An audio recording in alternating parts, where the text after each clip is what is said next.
Une volonté régalienne sans État. La blockchain et la naissance de crypto-monnaies comme Bitcoin ont initié une révolution. Cette révolution remet en question le rôle traditionnel de l'État dans la frappe de monnaie et la régulation financière. Historiquement, la souveraineté d'un État s'est définie par sa capacité à émettre sa propre monnaie. Cet acte symbolise son autonomie et son pouvoir sur l'économie.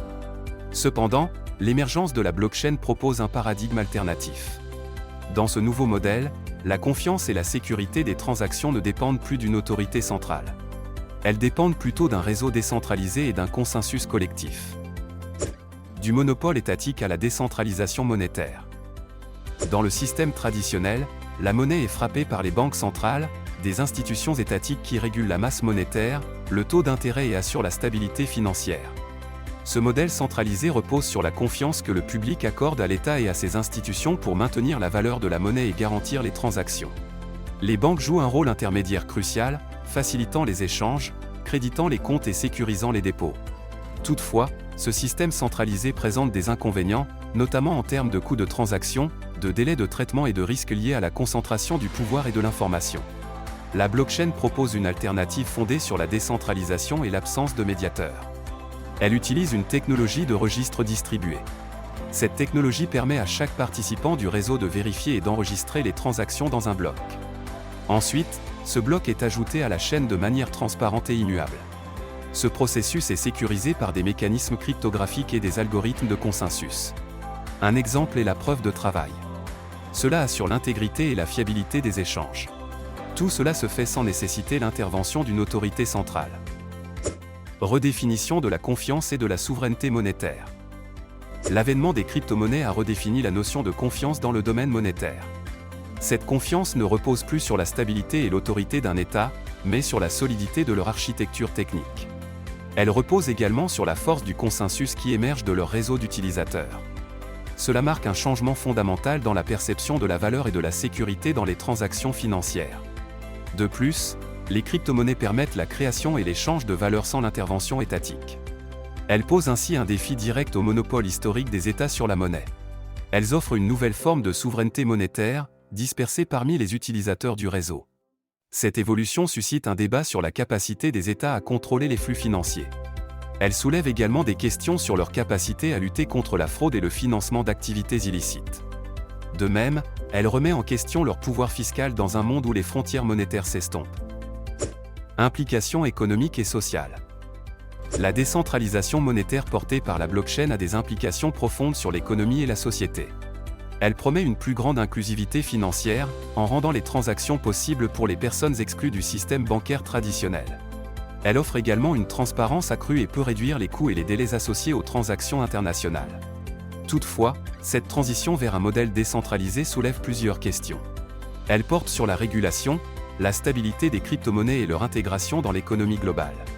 Les États et les institutions financières internationales explorent des moyens de s'adapter à cette nouvelle réalité. Ils envisagent notamment l'émission de monnaie numérique de banque centrale, CBDCS.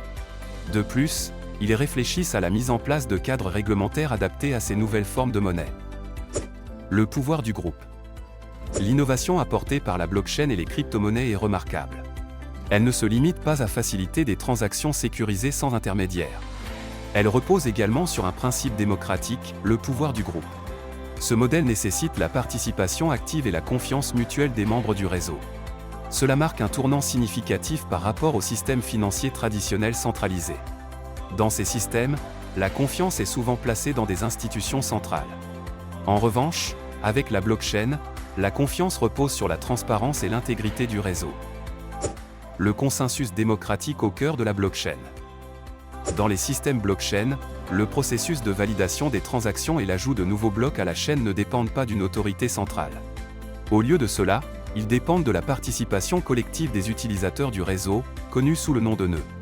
Ce mécanisme, appelé consensus, est crucial pour maintenir l'intégrité et la sécurité de la blockchain, car il garantit que chaque transaction est correctement vérifiée. De plus, le consensus assure que toutes les copies du registre distribué sont synchronisées et cohérentes. Cela signifie que chaque nœud dispose des mêmes informations que les autres nœuds. Ainsi, aucune entité unique ne contrôle la blockchain, ce qui renforce sa résilience et sa décentralisation. Les algorithmes de consensus comme la preuve de travail, Proof of Work, POW, où la preuve d'enjeu, Proof of Stake, POS, illustre cette approche démocratique. Dans le POW, utilisé par Bitcoin, les mineurs résolvent des puzzles cryptographiques complexes pour valider les transactions. Le premier mineur à résoudre le puzzle ajoute un nouveau bloc à la chaîne et reçoit une récompense en crypto-monnaie. Bien que critiqué pour sa consommation énergétique, ce processus incarne une forme de démocratie participative. Chaque contribution est essentielle à la sécurité et au fonctionnement du réseau. Les crypto-monnaies reposent sur cette idée de participation collective pour garantir leur intégrité. La preuve d'enjeu, quant à elle, propose une alternative moins énergivore où la capacité à valider les transactions est proportionnelle à la quantité de monnaie détenue par un utilisateur. Ce modèle favorise un engagement à long terme des participants et réduit le risque de centralisation, tout en préservant l'esprit de consensus collectif. Le pouvoir du groupe, au-delà de la technologie. Le pouvoir du groupe dans les systèmes blockchain va au-delà du simple mécanisme technique. Il reflète un changement sociétal vers plus d'autonomie, de transparence et d'équité. La blockchain permet à chaque participant d'avoir une voix dans le processus de validation. Ainsi, elle incarne les principes d'une démocratie directe appliquée à la finance et à la gouvernance des données. Cette approche démocratique a également inspiré l'émergence de structures organisationnelles innovantes. Parmi elles, on trouve les organisations autonomes décentralisées, DAO. Les DAO fonctionnent sur des principes de gouvernance collective et de prise de décision basés sur le consensus. Elles offrent un modèle pour la gestion décentralisée de projets, de fonds et d'entreprises. Défis et perspectives. L'adoption de mécanismes de consensus démocratique dans la blockchain soulève toutefois des défis, notamment en termes d'échelle, de performance et de sécurité. Le risque d'attaque, comme l'attaque des 51%, où une entité contrôle la majorité de la puissance de calcul ou des enjeux, reste une préoccupation. De plus, la question de la participation équitable et de la représentativité au sein de ces systèmes est cruciale pour maintenir leur intégrité démocratique. Conclusion. L'origine et l'histoire de la blockchain révèlent une quête constante d'innovation et de sécurité dans le domaine numérique. Née avec le Bitcoin, la blockchain a rapidement évolué pour proposer des solutions audacieuses aux problèmes de confiance et de centralisation dans le secteur financier et au-delà. Ces objectifs, centrés sur la décentralisation et l'empowerment du collectif, continuent d'inspirer une multitude de projets innovants dans le monde entier. Cela inclut le secteur de l'assurance où les applications de la blockchain promettent de transformer radicalement les opérations et les services. Poursuivez les modules pour découvrir comment ces grands principes se traduisent en concepts techniques. Merci d'avoir regardé, rendez-vous dans la prochaine leçon.